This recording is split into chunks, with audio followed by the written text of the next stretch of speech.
Welcome to Walking with Jesus Bible Study. We're going to be in the book of Romans, chapter 15, verses 12. And again, Elijah saith, there shall be a root of Jesse, and he that shall rise to reign over the Gentiles, in him shall the Gentiles trust. And I'll repeat that. And again, Elijah saith, there shall be a root of Jesse, and he that shall rise to reign over the Gentiles, in him shall the Gentiles trust. This is speaking about a prophecy in Isaiah. And throughout this Bible, we see many prophecies, and a lot of them was fulfilled. And we still have a very few left to be fulfilled. But we should be in no rush, because in doing so, that means the end of this world. And of course, we're all excited and want to go home, but we should wish for as much time as we can to save as many souls, for God says it's all about his kingdom. It's not about us. To want the world to come very fastly is to want it to end and to be greedy and to be selfish. But we should wish and wait that every soul, as many souls as we can, to be saved. For God himself says he wishes for none to perish. For hell wasn't created for us. It was created for the fallen angels. And ever since the angels had fallen and lost their place in heaven, God created us to replace them. And that just made the angels mad. And so they caused us to sin because they knew the law of God. And for wages of sin is death.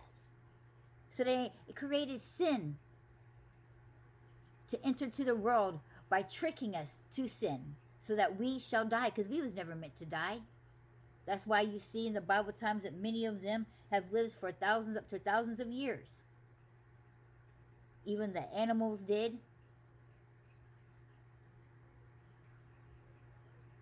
But after he got rid of the whole world and flooded it, only the very few last descendants of Noah's kids were the last ones to reach past the age of 120. For even God tells you in the scriptures, right when he built the ark, that no man shall reach 120. And a lot of people think that that meant 120 was how many years it took the boat to be built. But no, you have to do the math, and you have to read for how many 40 days and how old the kids was when they entered and all that stuff like that. And it really tells you that it really only took about 40 years for Noah to build the ark. He's saying that no man will live, for the man could no longer live past 120. And as you go and see throughout the verses in the scriptures, you'll see that after Noah's kids, that really no one lived past the age of 120. So God kept his word and kept his promise. For it says so in the very beginning that he already regretted making us.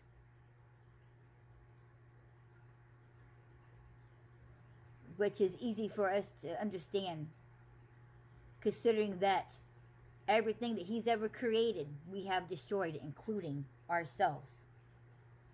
We have destroyed his beautiful earth and everything that is in it, including ourselves. But here's the thing that the Jews thought in these prophecies, that when Jesus came, when the Messiah came, that he was coming for the Jews to rescue them and to save them, that he was going to have this big mass army, and when the army was going to destroy all of the Roman Empire. But that just wasn't so.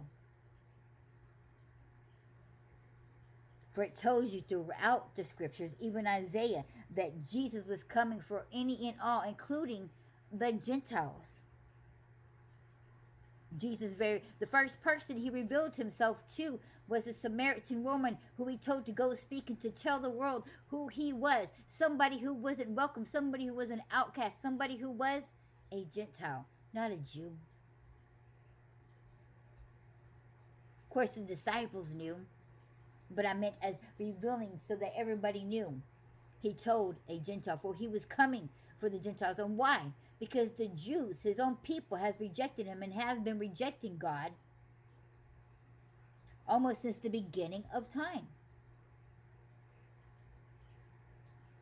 So it wasn't just about the Jews. It was about any and everybody who wanted to accept him. See, here's the thing. The angels was already up there. And even they who was standing in the presence of God rejected him and who he was.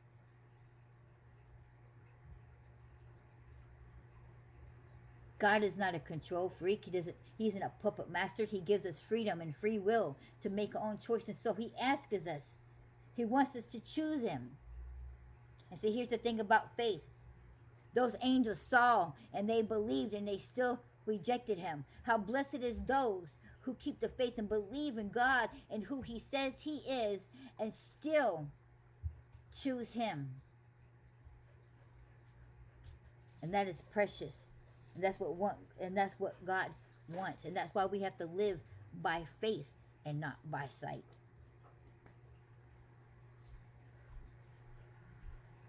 He's already been there with the angels. He's already went that route. And they still stabbed him in the back.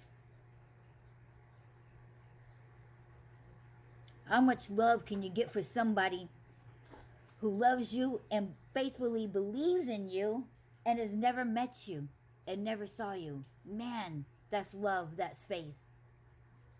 You know, if they have no proof, they still want to announce their love and be in your presence, even though they haven't even seen you. God wants that kind of love, the love that is true, the love that is real, not a backstabbing love. So he doesn't control people. He's a gentleman. He lets you choose.